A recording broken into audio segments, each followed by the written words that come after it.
And I can see Tony Rossi in the house. He has just jumped in all the way from Chicago. Good to see you, Tony Rossi. So just talking, for those who are joining us on the replay or those listening on the audio experience, before I began this live broadcast properly, actually jumped on camera, talking to Fanny in the little holding area, and she was saying how she's gone into the recording studio to record just one song at the moment this week. It's been something she's wanted to do for ages.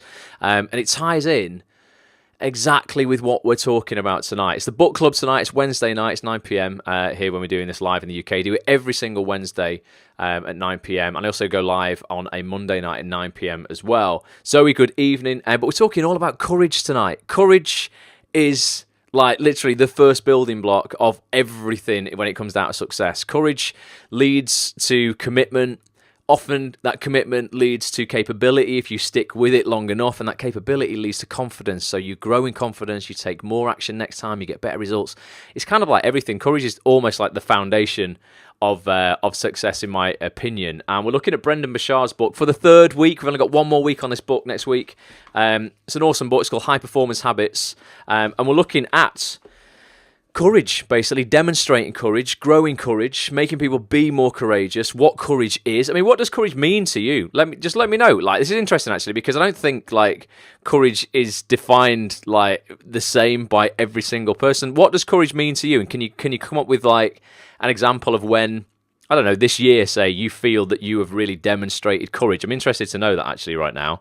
Let me know if you want to, let me know if you want to let me know. Wendy Walker's joined on Facebook. So is Karen Allen. Good to see you, ladies. Thank you so much for watching. Wendy, congratulations on the feature film you've just been cast in. Brilliant. Fanny says, doing whatever scares you, and especially when you know it's the right thing to do. Interesting, isn't it, though? Because sometimes you don't know if it's the right thing to do, and that's the thing that requires courage. Because you're like, should I do this? It could go wrong. And then it's like, well, actually, you know what? Just do it, because then you never know, actually, it could go right. Karen says, hi, Ross. Took your advice, got some courage, and sent the email to Laura at the voiceover gallery today. Boom! Well, I'll be speaking to Laura tomorrow, Karen, so I'll make sure she's got it. Have you had a reply? I mean, she's super busy, Laura. She's one of the senior agents there, but she will definitely get back to you, I'm sure. At some point, I will give her a nudge if she doesn't. Laura's fantastic. I owe her, like, literally... I owe that girl like my entire voiceover career, basically. And we're on the edge. I'm on the edge. Remember, this is a little tale for you all, as well as hopefully to inspire you. About 6 weeks ago, you might have heard me talk about this on one of these broadcasts, where I'd been for an audition for the first voiceover animation. I do a lot of animation, but this was the first animation that I'm going to do, well, I was auditioning for, where you do the voice first and they animate around you. I do a lot of dubbing where the animation's already done, and that's still great fun. You get to put the voice to what's already been done. But I went for an audition for a really big project. It's the biggest one I've ever been cast for. I've ever been offered a casting for. And this was like 6-7 weeks ago. And I thought I did a really good job, but there were some big names up against me in this. And I'm just a little fish in that pond right now. And I honestly, after 6 weeks, I'd kind of given up on that. I always tell people, don't dwell on an opportunity that's just gone. And honestly, I do this. The minute I walk out of a casting, I really, really focus on my next opportunity, because I'm like, that one's done. I've done all I can. Let's go. Let's not waste any time for the next 2 weeks focusing on that. Let's go and smash my next opportunity and find what that is.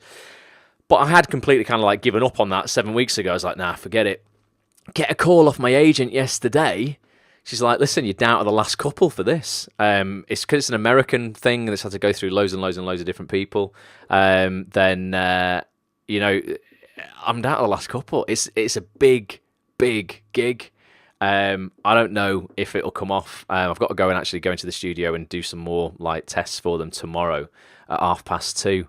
But I'll let you guys know. But yeah, it's just a little bit of a tale to go, you know what? Never kind of give up, because that opportunity that even was 7 or 8 weeks ago, it could still come through. Did you see Helen say something that you took courage and sent an email to somebody? Helen, let us know about that if you did, or who it was to, and if there's anything we can help you with. Karen says, "Woohoo, go Ross!" Thank you, Karen. Yeah, I'll let you know about that, and I'll like when I'm in, as I say, when I speak to Laura, I'll let her know you sent her an email, Karen. No problem. So I'll keep you posted on that. Thank you so much to everybody who has watched my vlog. I know I keep talking about this, but I'm going to be hammering it home to you guys forever from now on. Probably every Monday I put an episode out of my weekly vlog. You see behind the scenes of my acting career, behind the scenes of my voiceover career, behind the scenes of my life, my personal life. In episode 3, you see like literally just a shopping trip to the Trafford Centre. I mean, it's everything. You know, some days are exciting, some days aren't quite exciting, but you get to see it all. Helen, you sent an email to a casting director. Fantastic. Good. People should always be looking for opportunity, and you know, and casting directors obviously are only one though. Remember, only one kind of outlet for opportunity. Bobby's here. All right, Bobby. Hope you're good. He's put some kind of lyrics up there or something about sunshine. But it's very nice, Bobby. Right, let's get on to the book club, guys. Right, okay. So we're looking tonight at courage. So in this book, Brendon Burchard's like a super top bloke, high performance coach, and he goes through 6 high performance habits. This is habit number 6. Demonstrating courage. I think really this should be habit number 1, because if you can develop this as a habit, I think all the other habits kind of follow. But this is habit number 6 for Brendon. And it starts with a quote. It says, look, there are 2 ways. This is such a good quote. There are 2 ways of meeting difficulties. You alter the difficulties, or you alter yourself to meet them. And I think a lot of people, they don't alter themselves to meet their difficulties. They just basically get rid of the difficulties or go, this is too hard, I'm going to give up on it, whether that's their acting career or the voiceover career or a relationship or the gym or just whatever it is. They're just like, it's too difficult. I'm not going to alter myself to meet those difficulties. I'm just going to alter those difficulties and get them out of my life. So I think it's a great quote. And we're going to look tonight at something called honouring the struggle. Now, this is very different to what a lot of people do, which is get addicted to the struggle. And you get a lot of people who's got a mate in their life who's like completely fucking addicted to the struggle. Every time you see them, they'll tell you how busy they are, how they've got no time for anything, how they can't get to the gym, how their relationship's shit, how their job is shit, their boss is shit, they can't afford this, they can't go on holiday. Oh, it's like they're addicted to the struggle. They need something to complain about in order to feel significant, and that's what that is. It's almost like wearing it as a badge of honor, going, look at me, woe me, I've got so much struggle in my life, I couldn't possibly be successful because I've just got all this shit to deal with. If you took all that shit off them, they wouldn't know what to do. They would find something else to moan about because they need it in their life. So honoring the struggle, what we're looking at tonight, is very different to being addicted to the struggle. Melissa's here on Facebook. JB in the house, how are we doing? Good to see you. Good to see you here. So I'm going to start to read like the beginning of this. These chapters are pretty long, so I've kind of highlighted the bits that I want to read. I've already read this, so I understand it, and I'm going to then give you guys some questions to answer, and then we're going to look at actually putting one practice into practice around about kind of conjuring up and cultivating more courage ultimately in your life. And then I want you to go into this week, tomorrow, Friday. Don't wait till next week. Just do something courageous tomorrow or Friday, okay? Starts off, this is all Brendon's words, obviously. It's not my book, but so when he refers to like it's Brendon, obviously. It says, the phone wakes me. I croak a barely audible hello and look at the clock. It's 2:47 a.m. Someone's rang it. Who would pick up the phone at 2:47 a.m.? I'd shit my pants if I got a call at 2:47 a.m. like something terrible happened. A woman's voice says, I need you to look at something. I'm getting a ton of hate on social. I think I'm in danger. So this woman's getting a load of hate on like Twitter and stuff and YouTube. He's like, what? I mumble as I sit up in bed. Sandra, the woman on the phone, is one of my celebrity clients. She can be overly dramatic. What danger? Are you okay? Yeah, I'm safe for now. But can you click the link I've just texted you? I click the link and I see a video of Sandra on YouTube. The title of the video is Confession in capital letters. It's got over 300,000 views. One sec, I say as I fumble to pull on a shirt and then slip out of the bedroom so I don't distract and disturb my wife.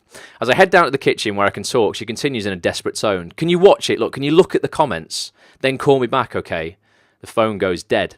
The video is just Sandra sitting there talking to the camera. She begins by telling the viewer that she hasn't been honest with the world and that she's been fake. She says she's always bright and happy, but that the cameras and press don't cover what's real. That she feels bad for misleading people and she wants them to know she'll be more honest about her struggles. She might think, oh, okay, I see a lot of people kind of doing that. Is that courage? Is that courageous, getting online and going, oh, people think I'm happy, but I'm not? We'll see. I immediately dislike the video, says Brendon. It feels disingenuous. The title feels like clickbait. She shares her tale with convincing emotion, but with no details whatsoever. The impression is one of, oh, poor celebrity. You want us to know it's hard on you, but without specifics, it falls flat. By the look of the comments, most people agree with me. A lot of people are making fun of her. Those who aren't are asking for more details. There's not a lot of sympathy, not so much because people don't care, but because the video is so vague, there's nothing to connect to. I text Sandra, look, I've watched it and I've read the comments. What danger are you in? Seems like people just don't love it, but I'm not sure anything bad will happen. I'm sure you'll be fine. She texts back, no, I don't, and the capital letters as well. She's proper dramatic. No, I don't know. Lunch tomorrow? We agree to meet for lunch and end the conversation. I shake my head and sit down to read more comments. I'm too annoyed to go back to bed. Now listen to this, because this is interesting. This is his first impression of what Sandra has done and that video. Good evening, Caroline on Facebook. Good to see you here. He says, look, I start imagining the conversation at lunch tomorrow. I thought I was being courageous like you said to me, Brendon. Then she'll remind me that I've been telling her to share her real self more often. If the past is any indication, she'll blame me or scream at me. She's one of the rare volatile clients I've ever continued working with because I know she has a good heart. Still, I have to hold back. I already know what I want to say. I'll praise her for posting a video, but I'll also want to say, I'm sorry, Sandy. Posting a video doesn't qualify as courageous.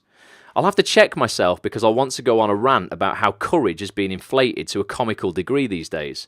I tend to get snarky about this. When people post their first diary-like video on social media like this, we're expected to applaud and say, oh, what courage. If someone shares an idea during a brainstorming meeting, oh, what courage. If a kid finishes a race, even if he comes in dead last, oh, what courage. I love the way at my nephew's school, it's a pretty posh school. And they give trophies even for 8th place. I'm like, man, in real life, there ain't no trophy for 8th place.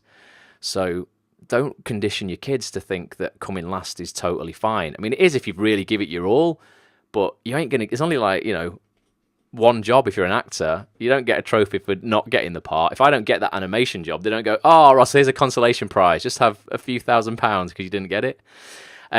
So he says, but please, posting a video is an act of self-expression, sure. It's also just an effort to be noticed or share a message, and just sharing a message isn't courage when everyone is doing it, right? 1 billion people posted something today. Does that make them all courageous? Sharing ideas during a brainstorming meeting at work is your job. So if you don't get hugged for your courage, be satisfied with great idea. Does the child who got 59th place really need double high fives for being so brave and crossing the finish line when he didn't try, whined the whole time and didn't want to be there? I hear myself saying these things in my mind and I know I'm getting snippy, yet my mind continues. When Washington crossed the ice-clogged Delaware River to attack a superior force, that was courage. When astronauts piloted a capsule into the great darkness between Earth and the Moon, that was courage. When Rosa Parks refused to give up her seat and sparked the civil rights movement, that was courage. Those fellas and women who ran towards that mentalist with a gun in Las Vegas a couple of days ago, that's not in the book, that's just me saying that. That, for me, is courage. Maybe this is what I need to tell Sandra. Look, you don't need to win a revolution or start a historic social movement to be some kind of hero or martyr, but the kind of courageous acts that you will be proud of at the end of your life are not these tiny acts of self-interested sharing. No, the kinds of courageous acts that you are proud of at the end of your life are those when you're faced with uncertainty and real risk, where the stakes mattered, when you did something for a cause or person beyond yourself without any assurance of safety, reward, or success. Oh yeah, that kind of courage is the courage we're going to be talking about tomorrow, I think, as I go back to bed. It's the next day, okay? The next day, driving to the cafe to meet Sandra, I think more about her idea of courage. I've worked with Sandra long enough to know what she really needs to view courage in it. What she really needs to view courage in a new way. I'm convinced of it. Sandra's sitting in the back corner booth of the cafe wearing sunglasses hidden from most of the customers' view. I sit down and take a breath and try to release my expectations about this meeting. Good coaches, I remind myself, show up open. I know I'm not doing great on that one so far, but I'll try. Okay, Sandy, how are you? The video has 1.3 million views now. Most people hated it, she says in a tone of defeat. What do you think of it? Well, I was proud of it. It was scary to post that. I'd hoped for a better response, obviously. I want to address the scary comment and launch into my rant about true courage, but a waitress comes by. I order some tea and Sandra gets another coffee. Do you want some food, she asks. We might be here a long time. I really need your help. I'd planned on a shorter meeting. It's just a dumb video. I think. We sit in silence. I can barely wait to get into it. Okay, Sandy, what was so scary about this? I don't think there's much to do about the video. Just let it play out. Maybe release another one with more detail later this week. It'll blow over. These things do, you know. I see a tear slip. This is where it gets interesting, all right? Because I think all of your opinions are going to change now. I see a tear slip below Sandra's sunglasses. Sandy, you okay? It's not just about the video, Brendon. It was scary. It was scary. I thought I was doing something brave. It was a cry for help, but it was just stupid. She starts crying. I lean forward and take a hand. Hey, I say, are you okay? What's this really about? What's going on? Sandra takes a sip of coffee, then casually removes her sunglasses. She has a black eye. Oh my God, Sandy, I guess, what's happened?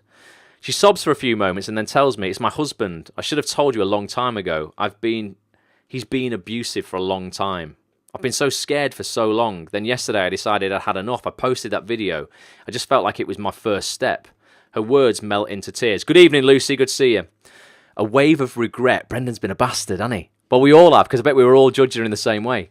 A wave of regret washes over me. I made stupid assumptions. I know better and I immediately start kicking myself. Sometimes a person's first step is courageous no matter what you think of it. Okay, he saw the video and went berserk. She's talking about her husband now. I should have thought it through. I just wanted to do something, you know. Sandra and I sit for 3 hours and plan her escape, where she'll stay, her future. She never returns home that day. Her friends go and collect her belongings. She leaves him and never looks back. She crossed her own Delaware. She revolutionized her life, and she taught me about courage. So it's interesting, isn't it? You know, and I kind of agreed with it at the start. I'm like, you know what, that isn't courage, you know, necessarily to do that. But then in a particular situation, yeah, that's like, it takes a lot of courage. When you know the whole story, when you don't know the whole story, you can very much judge people, can't you, and get it wrong. High performers are courageous people. So let's have a look at courage in general, okay? And if you want to be a high performer, you want to get more out of your life, you want to achieve more, you want to earn more, be more fulfilled, whatever it is for you.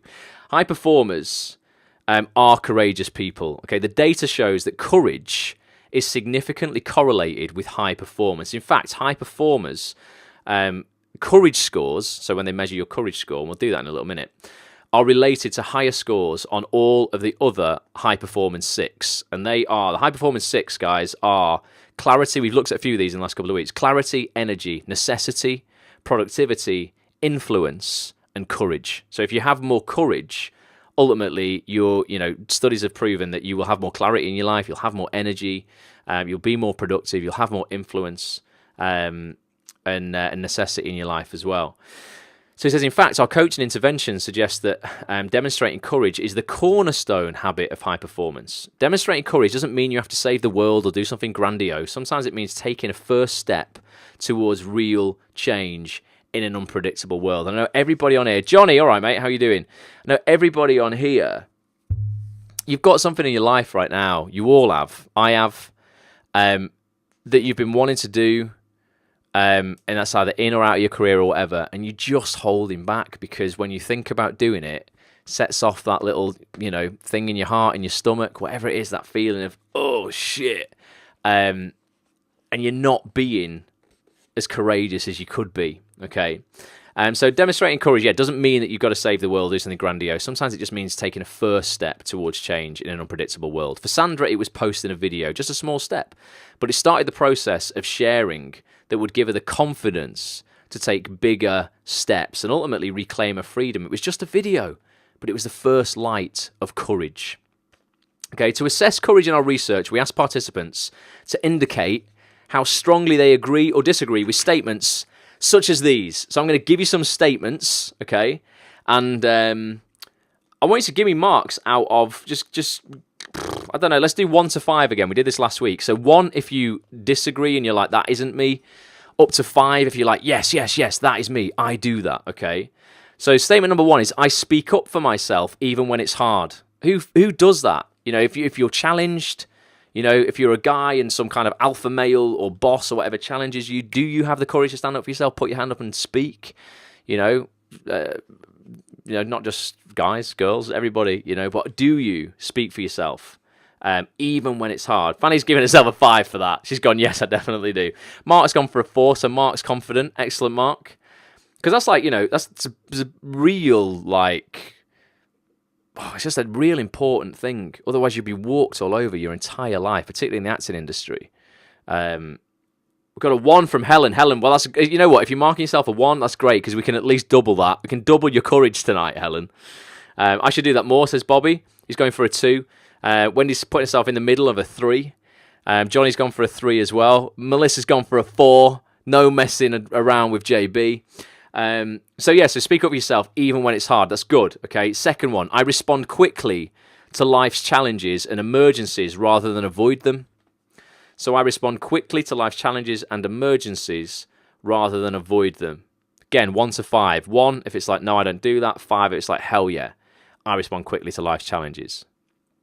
Wendy's gone for a 1. So Wendy, you probably like hide away from the challenge. Fanny's gone for a 3 or a 4. What else have we got on Facebook? Mark's gone for a 5. Boom. Although Mark's a policeman. So Mark, if you didn't respond well to emergency, mate, there'd be something wrong there. Johnny's a proper first responder as well. He's a 5. He'd be running towards the danger. Melissa's sitting at a good 3 though, a good solid 3. Okay, next question.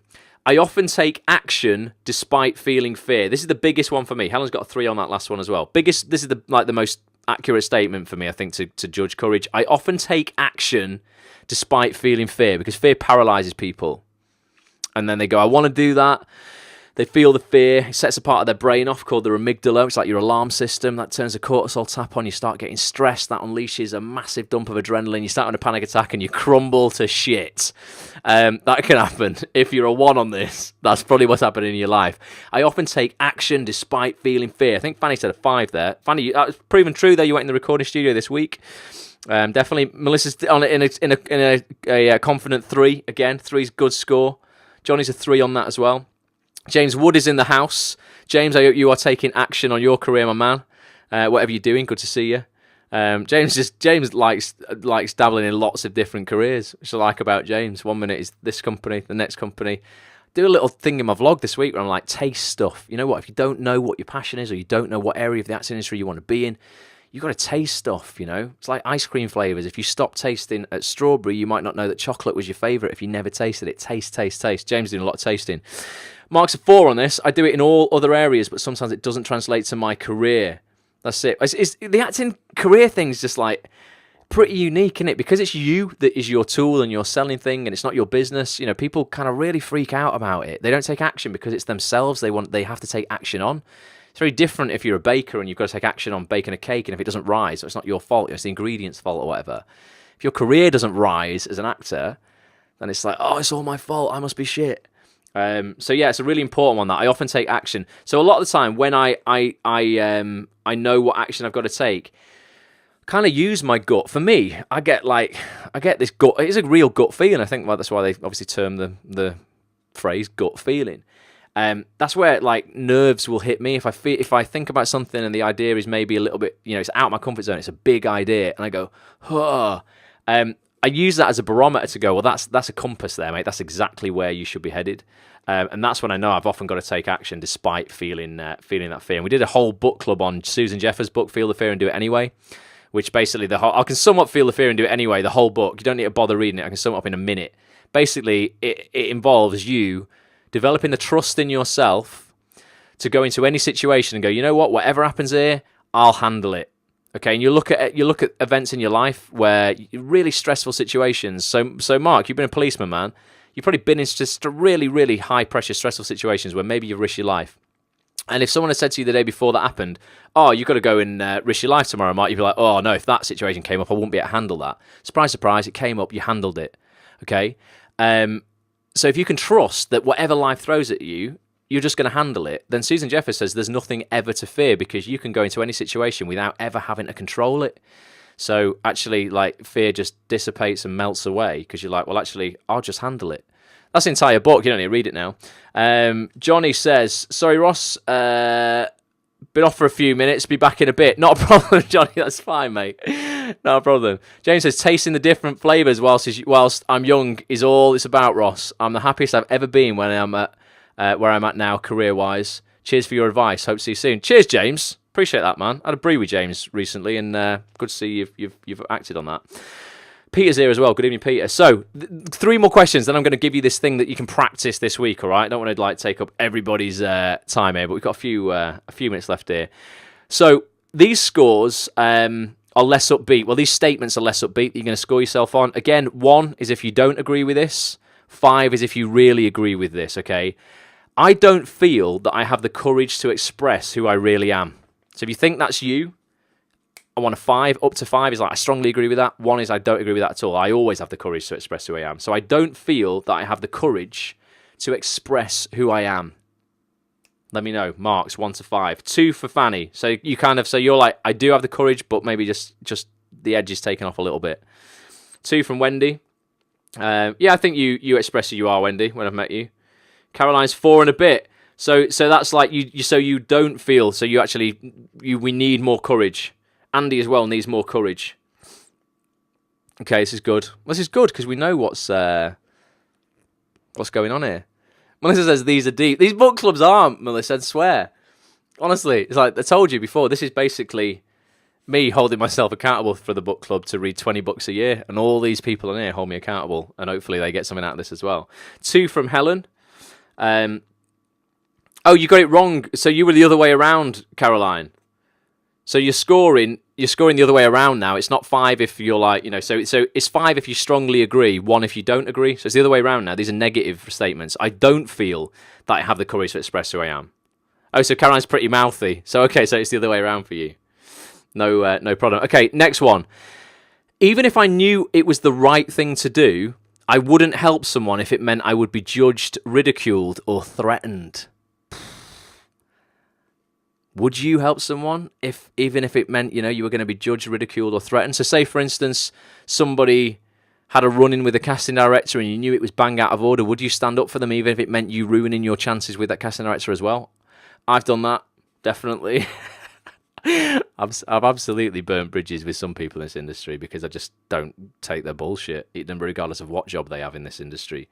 So even if I knew it was the right thing to do, I wouldn't help someone even if it meant I would be judged, ridiculed, or threatened. So Fanny says she definitely would. Wendy's gone for a 5. So that means you. So I don't know if people are doing this the right way around. Does that mean you would agree or you wouldn't agree? So 5 is you do agree and you wouldn't stand up, Wendy. 1 would be you definitely would stand up. I think you definitely would stand up. I think everyone on here would because you're all good people. Lastly, okay, yeah, there you go, Wendy. So give me a 1. That's exactly right. Mark's a 2 on that one. Good work, Mark.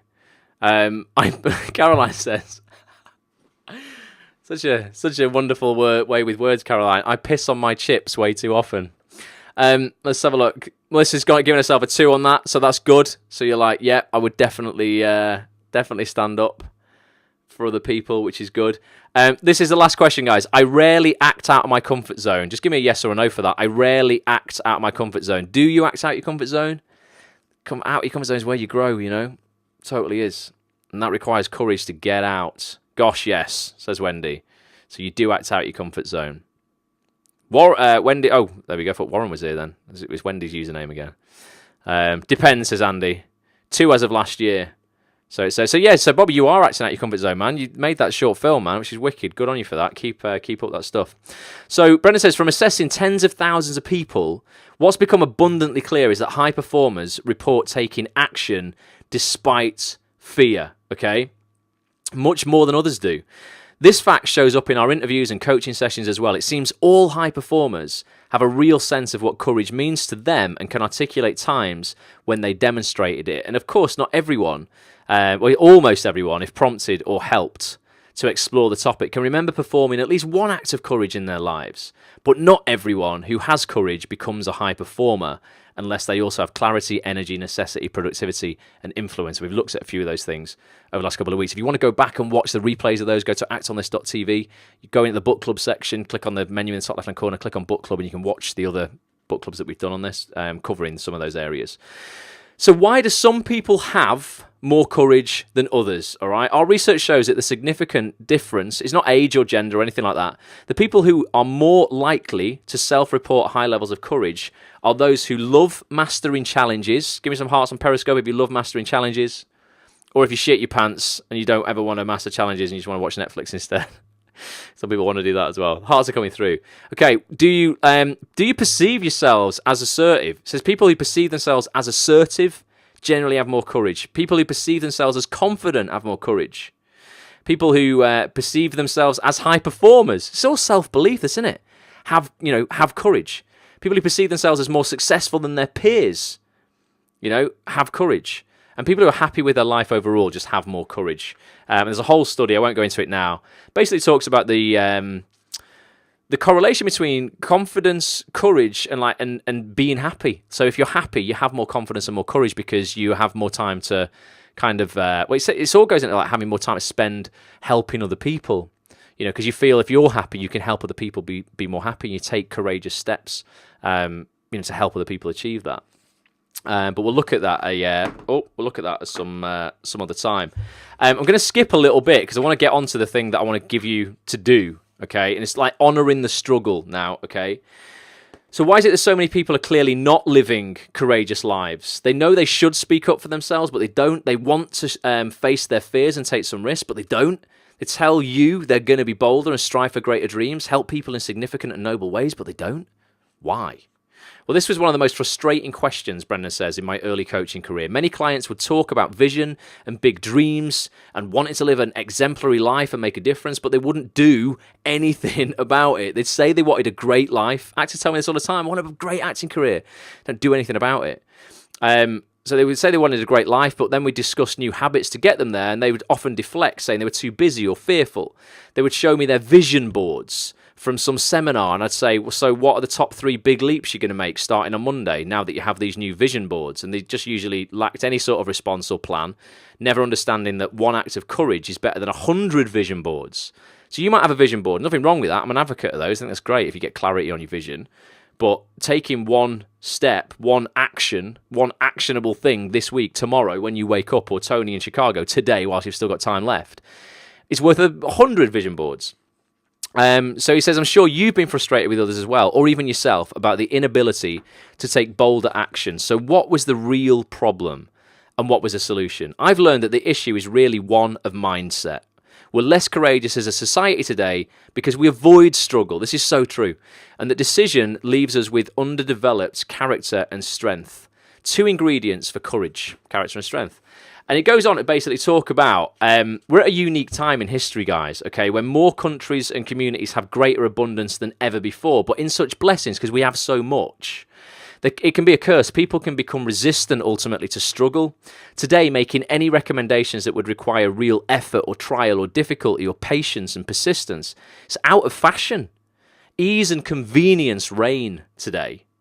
Generally, they just do, don't they? People often quit marriages and school and jobs and friendships at the first sign of difficulty. If you quit at the first sign of difficulty in your everyday life, what are the odds you'll persist in the face of real fear or threat? If we're ever going to develop the strength that courage requires, we'll have to get better at dealing with life's basic challenges. We'll have to stop getting so annoyed and start seeing the struggle as part of growing our character. We must learn to honour the struggle. And it's almost like, you know what, if you've got a struggle in your life, you've got to start labelling it differently. For me, labels are really, really important. I go through this in the Bulletproof Actor program with people, and everyone in here who's done it will know. We take past events in people's lives that they've labelled as struggles and tragedies, and we relabel them as gifts. And it just instantly changes the entire perception of that. I could go, oh my God, so I talk about it all the time, I've got this eye condition with my eyes. I talk also about the when I lost my dad, he had a heart attack, just died like within hours. And, I could easily just label it all as tragedy and just go, oh, you know what, yeah, I was only 24, my dad died, he died at 60, what a short life, whatever. If you label it as a gift, I know it sounds completely like incongruent to go, oh my God, how can you label the death of a parent a gift? What's the alternative? At what point is it practically, a positive or good thing to do to label it as anything else? And I could go, you know what, I had 24 amazing years with this guy who taught me shitloads about life, both how not to be and how to be. And you kind of like honour the time that you spent with them rather than focusing on what you were robbed of. Labels are super, super powerful, and you might be labelling things in your life right now that was tragedies, ends of relationships, deaths, job losses, whatever. If you just look at actually what those things have given you and flip it and label it as a gift, you win all the power back. and then you become happier. And then, as we know, when you're happier, you become more confident and more courageous. Mark says, everything we invent is to let people do nothing, convenience food. Absolutely. It really is, honestly. We live in a world where struggle is looked at as a really negative thing, and it isn't. It's like a really positive thing. It's the only time you will grow. If everything is easy all the time, you're just not going to grow. You're not going to get any better. You're not going to be any more skillful. And there's a quote here. It says, if we keep telling people to do what's easy, why would they ever think to do what's hard? The good news is, Brendon says, I think people worldwide are discovering that all these quick fixes, hacks, and silver bullets aren't enough. People are beginning to remember something they knew already, and that's to achieve excellence requires hard work, discipline, routines that become boring, the continual frustrations that accompany learning, adversities that test every measure of our heart and soul, and above all, courage. Okay, I hope the research in this book, he says, has helped you discover a bigger picture, that high performance requires real intention and the mastering of complex habits. The practices here are doable, but they will still require focus, struggle, and faithful diligence over the long haul. If you want to read more about those, obviously, get the book. But let's just have a look at these things that I want you to do now before we finish. Tony's just joined us on Facebook. All right, Tony, he's moved from Twitter to Facebook. James says, remember you talking about labels a while back, really puts things in perspective when you flip things around. It does, James, man. Labels can either crush you or enable you to smash it. Thanks for sharing that about your dad, Ross. Hearing you share this on a previous Periscope made me reevaluate the loss of a childhood friend, says Tony. Did a Sunday video on it too. Grateful for the insight and the love of the empowering outlook. It's just, there's no alternative, Tony, is there? There really is no alternative for anyone in here. If you are living your life where you are just basically focusing on the struggle, you're addicted to the struggle, or you're focusing on the tragedy that's happened in your life. And I know some people in here will have been through real shit. You might be listening to this on the audio experience and you're like, fuck you, Ross. I've had all this happen to me and this is really, really terrible. And I get it, completely get it. And I'm not downplaying the struggle that people are going through, but you've just got to be practical to a certain degree and say, at what point is it practical? And at what point does this serve me well? By continuing to focus on this thing in my life in the way I have already been focusing on it, and it's been making me feel like total shit. If you've got something in your life right now that you're thinking about when you wake up every morning and you're thinking about before you go to sleep at night that's killing you, obviously, something's got to change. Your outlook on that thing has got to change. Otherwise, you're going to live in that state for the rest of your life. And for some people on it, that might be 70, 80 years. Do you want to let one thing in your life or, a few events in your life that have had a negative outcome really rule you for the rest of your life and the rest of the time you spend on this planet? It's really hard. I get it, because it's painful, the shit that we go through sometimes. But the alternative for me is just unthinkable, Tony, because it's like, actually, at what point is that practical? Just isn't. So we're going to look at 4 performance prompts, guys, that are going to help you hopefully do what we just spoke about in terms of reevaluate the struggle you're in right now and actually look at it for what it can give you and how it can be a positive thing. Number 1, you've got to complete these sentences. So you might want to get a pen or you might want to get your notes out on your phone or whatever. Number 1, okay, is a struggle I've been facing in my life is. A struggle I've been facing in my life is. A struggle, today that's been editing my vlog. A struggle I've been facing in my life is, and write out whatever that is, okay? And this is only for you. No, you don't have to tell me what this is. This is just for you. But it's going to help you get a little bit of that clarity, one of the high performance habits, clarity, okay? A struggle I've been facing in my life is. Then, point number 2, you've got to complete this sentence. The way I could change my view of this struggle is. So like I say, I could have been focusing on my struggle. I lost my dad 10 years ago now. So I've absolutely learned to look at that as a gift and everything that's kind of given me in my life. And I know none of, one kind of crazy advantage of that is none of my friends, because I'm pretty young, I still think I'm young, I'm 35. None of my friends have really lost their parents yet. So I know that when that time comes, and it happens to all of us, no one gets out of this life alive, I'm totally going to be there for them and understand what it feels like. Because when I'd lost my dad, the only people who got it and who I really got solace from and comfort from are people who had also lost their dads, and they were much older than me. They were work colleagues of mine in their 40s and 50s, etc. Wendy says, I still think I'm young. Wendy, you are young. Age is nothing but a number. So yeah, I know I'll be there for my mate. So I could go, you know what's that taught me? It's taught me loads about empathy. It's taught me loads about growing through struggle. It's taught me what a gift it is, to spend time with your parents. There'll be people on here who've probably fallen out with their mum and dad. It's things I wish I'd have said to my dad whilst he was here. Never going to get a chance to say them again. Not like terrible things or like things that I'm like, oh, I can't rest because I never told him this or that. But things I would have loved to have spoken to him about. Like he'd tell me when I was growing up stories about his childhood, and growing up I'd be like, Dad, I just want to watch the telly, and I'm not bothered about what happened 50 years ago. Today I'm well bothered about what happened 50 years ago. I would have loved to have known those stories of him knocking about as a kid and what he'd learned, and that's why really I'm doing a weekly vlog now, because my dad couldn't do that because the technology wasn't around when he was a kid. But I would love my grandkids to go back and go, what was Ross doing on the 4th of October 2017? Oh, I know, I'm going to go and watch Ross on YouTube and I'm going to see. I love that. And I think that's why everyone should document their life, because ultimately you're leaving legacy for your kids and your grandkids. It's an amazing time that we're living in right now. But I could look at that as a tragedy losing my dad, or actually I could say to myself, the way I could change my view on this struggle is, and look at all that good that's come out of it.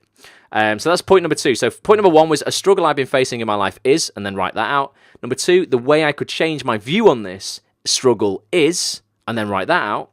Point number 3, if something great could come from this struggle, it would be. And what would that be for you? It's going to be different for every single person on here, but I promise you, you get what you look for in life. And if you're going to look for something great in the situation you're in right now, you're going to find it. Ask yourself this question right now. What good is there in the situation that I cannot currently see? And if you ask yourself that question for long enough, you will see it. And right now you might be struggling with it, but what good is there in this situation that I am not currently seeing? You will find it if you look hard enough. If you just want to focus on all the shit in your life, you know what? You're probably going to get a lot more of that as well. So if something great could come from this struggle, it would be, and then complete the sentence. And then lastly, the way I choose to greet life's inevitable hardships from today forward is.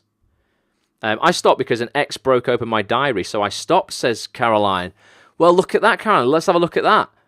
What have you learned from that situation? You're classing it as a negative thing. Your ex broke open your diary. So, why was that such a terrible thing? And can we flip that for you to look at what it's taught you, how you've grown through that? And maybe you should be more courageous about sharing your world and not even lock it away in a diary. You shouldn't have to break it open, maybe. I don't know. You'd have to put I'm not saying put your whole life and your personal stuff out on the internet. But yeah, I think some people want to shy away and never show any vulnerability. Violated my space, says Caroline. Well, look what you've learned from that then. You've learned to, honour space, respect other people's space. You've learned more about security. You've learned not to let exes go anywhere near your personal stuff. He was horrible, she says. Boo. Boo to him. No shout out to him. So the last sentence, the way I choose to greet life's inevitable hardships from today forward is. And then how can you view hardship in the future? When you feel that fear and, and that struggle in your stomach, are you going to shy away from it? Or are you going to actually run it at full pelt and go, I know, this is the right direction for me to go in, because I'm feeling uncomfortable, and I know I've got to deal with this. And if I can just develop that trust in myself that I will deal with whatever life throws at me, I'd have nothing to fear. So they're just 4 performance prompts. I think they're powerful. A struggle I've been facing in my life is. The way I could change my view of this struggle is. If something great could come from this struggle, it would be. And then the way I choose to greet life's inevitable hardships from today forward is.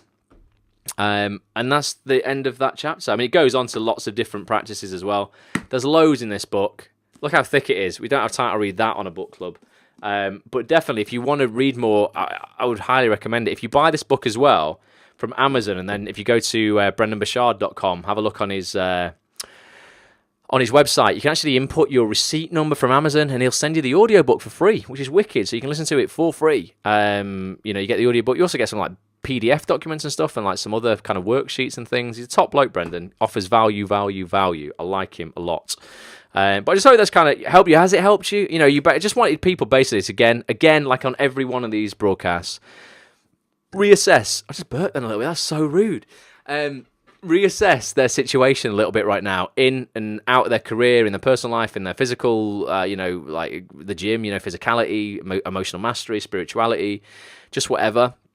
And just basically, just have a look if you're being courageous enough. Do you need to be more courageous? Because at the end of the day, you've got to remember those few words, you're going to die, And ultimately, does it really matter? At the end, on your deathbed, you're like, oh, God, you know what? I'm really glad I didn't step out my comfort zone on that occasion. You've got to step up, get out there, look at things, look at struggle differently, ultimately. You've got to look at struggle as a positive, not as a negative that's robbing you, and don't try and just do everything that's convenient. Because we live in like an instant gratification world where we just want everything right now. We want to post on social media. We want everyone to love it. We want fast food, like Mark said. We just want everything right now, and no one really wants to work for anything anymore. And ultimately, time is going to pass anyway. The next 30 years or whatever are going to pass anyway. You might as well put the hustle in and actually, get something out of it and enjoy it. Caroline, did you ask what the last one was? Let me reread the last point for you, if that's what you were... is that what you were asking? If I can find it. I've shut the bloody book now, Caroline. Hang on. Here we go. The way I choose to greet life's inevitable hardships from today forward is... And then fill in the sentence. The way I choose... Remember, you've got the choice. Choice is like a super empowering attribute that so many people just don't think they have. Like, oh, but I'm in this situation and I can't know anything about it. You chose to be in that situation. Literally. You're where you're at in your life because of every single decision you've made. I'm not talking about the situations life has thrown at you. I'm talking about how you've responded to those situations. And you have a choice of how you respond. And yes, shit will happen and things will be bad and things will happen to you that are negative. But you have the choice of how you respond to those situations. So you are... And it's a beautiful thing taking accountability for it, standing up and going, I'm where I am because of everything I have done, because it means that you can get to where you want to be through everything you do. Because you have the choice and to take the action that you want to take. I really need to consider mortality when thinking about my congenital hate of sharing stuff. A change needs to happen. Yeah, so Mark was struggling. So Mark's in the Bulletproof Actor program that I run. And he was saying, and maybe people on here feel this way as well, he was saying that he'll do a piece of work or, he'll do a job or an acting gig or something like that. And he won't want to put it out online because, I don't know what the reason for that is, Mark. For some people, that will be that, they don't want to look like they're bragging. And there's a big difference between kind of, promoting your self-promotion in a good way and self-promotion in a wanky, like, awful, I'm going to post a picture of myself in a Ferrari and I'm going to post a picture of myself here and, oh, here I am. You know what pisses me off? Stuff that isn't even good. And people are like, people taking photographs of themselves in first class on a plane. Now, that is good because that's very expensive, but don't take a photo of that. You're just like an absolute dick. People on even first class on the Virgin trains, it's like 10 quid to upgrade to first class sometimes on the Virgin trains. It's not like first class on a plane.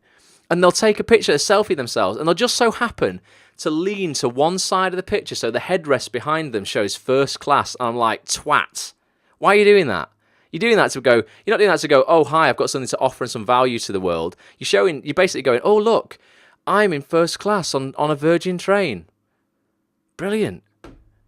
So stuff like that, sharing stuff like that, it's just going to make people not, that's kind of like bragging, which isn't the right thing to do.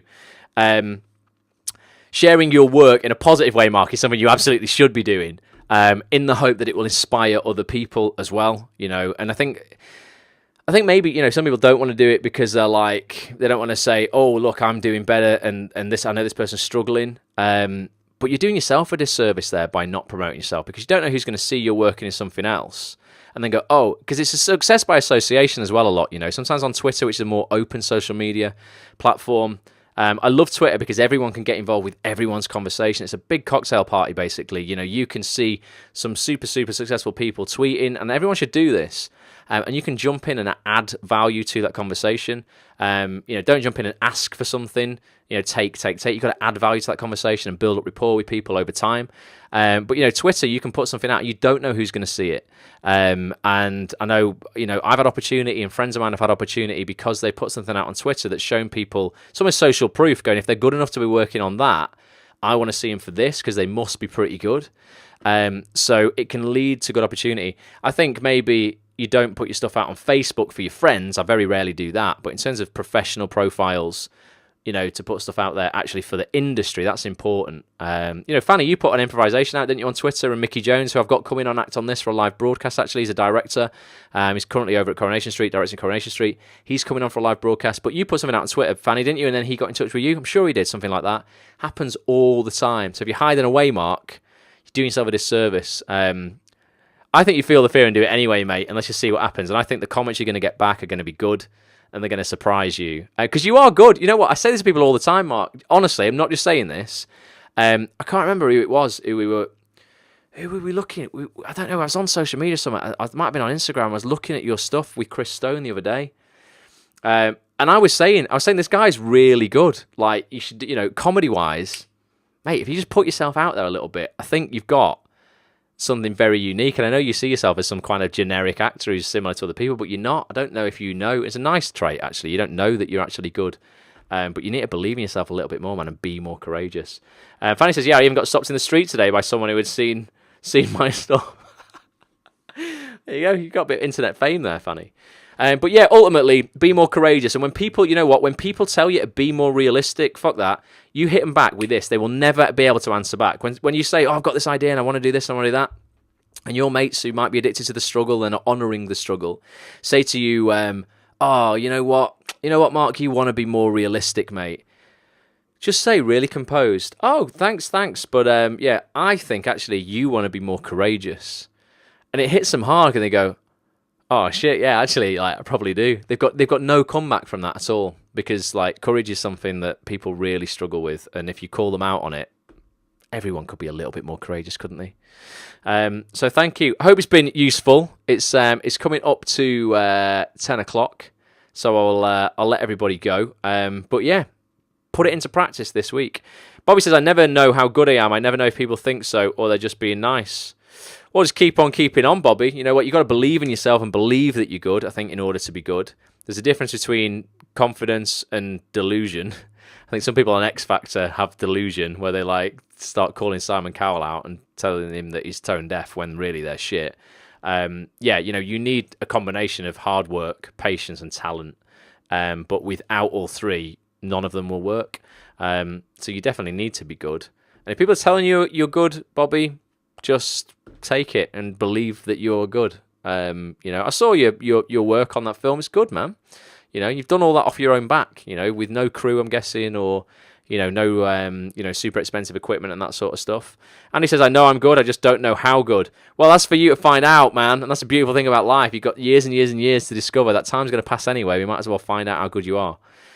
Do you know Tommy Wiseau? No idea, Bobby. I don't know. Never heard that name before. But if I should know about it, post it in the Facebook group. And if people are listening to this or watching this on the replay and you're not part of the Acts on This community, go and get your free membership at actsonthis.tv, and you'll be able to listen to over 400 hours worth of interviews that I've done with some of the biggest actors, casting directors, producers, writers, everybody in the industry, basically, in the acting industry. And then come and join the Facebook group, facebook.com/actsonthistv. For the Facebook page, and then the group is facebook.com/groups/actsonthistv. I know it's confusing, but just search for Acts on This TV anywhere and everywhere, and you'll find it, basically. I'm going to post something because I'm not putting myself out there enough. There you go, Caroline. Be courageous. Good for you. And Tommy's maker of The Room, one of the best, worst movies ever made. I don't know who that is, but I'll look it up, Bobby. Thank you for the heads up. So I'm going to be back on Monday, guys, and then we're going to be looking at the last chapter. Well, the last chapter we're going to be looking at in Brendon's book on Wednesday night. Then we're going to have a new book the Wednesday after. But yeah, High Performance Habits, Brendon Burchard. Go check it out. Implement that courage tomorrow and Friday. Implement it today if you've still got time. You're not going to bed now. It's never too late to show a little bit more courage. And then hit me up if I can do anything for you. If you ever need any help, post in the Facebook group. Send me an email, ross@actsonthis.tv. Tweet me at Ross A. Grant. Tweet me at actsonthistv as well. We'll always get back to people. And make sure you are watching my weekly vlog. As I said at the start, facebook.com/watchross. Please, could you go to YouTube and subscribe for me? I need 100 subscribers on YouTube, and I haven't got that yet. I need 100 subscribers in order to claim like a proper URL, a proper web address, youtube.com/whatever I want. I've got about 50 subscribers so far. because the channel is very, very new. But if you go over to YouTube and just search for the hashtag #WatchRoss, you'll find the 2 episodes that are already on there. Please subscribe and get notifications to that channel. I'm going to put an episode out every Monday, and it's great. I'm going to play you the trailer for episode 2 that came out this Monday, just 2 days ago, and there'll be a brand new episode out on next Monday. And then I'm self-vlogging next week because Petch, who films me, isn't available next week. So I'm going to do a lot of selfie vlogging next week. Don't know how that's going to turn out, but it'll be interesting. Got to be courageous, Anna. Feel fear and do it anyway. That's the web address for Facebook, facebook.com/WatchRoss. And you're now going to see a little trailer. So thank you for being here. Massively appreciate you. If you listened all this way on the audio experience, send me a tweet and let me know you have. I want to say thank you to you as well. Loving the episodes, Ross, says Lucy. Thank you, Lucy. I know you've been watching them. Massively appreciate that. And for anyone who hasn't been watching it, here's a 6-second trailer. I'll see you guys soon. Thanks for being here. All right, love you all. Bye for now. Welcome to episode 2. Oh, shit. Remember I talked about potentially getting Steve Wynn, the richest guy in the world, with my eye condition, retinitis pigmentosa, on the Horizon documentary. Sean here only casually comes out with whilst in Costa, oh yeah, I'm sure I know someone who knows Steve Wynn, as if that ever happens in the world. Turns out, I mean, I didn't believe him, turns out he only does. We're building, you're building. You know, you got to feel the fear and do it anyway, haven't you? I like to do dips in the lift.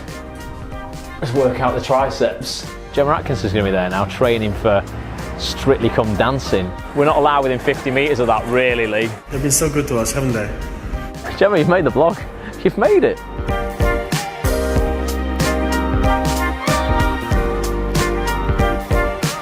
Forget Strictly. Watch Ross.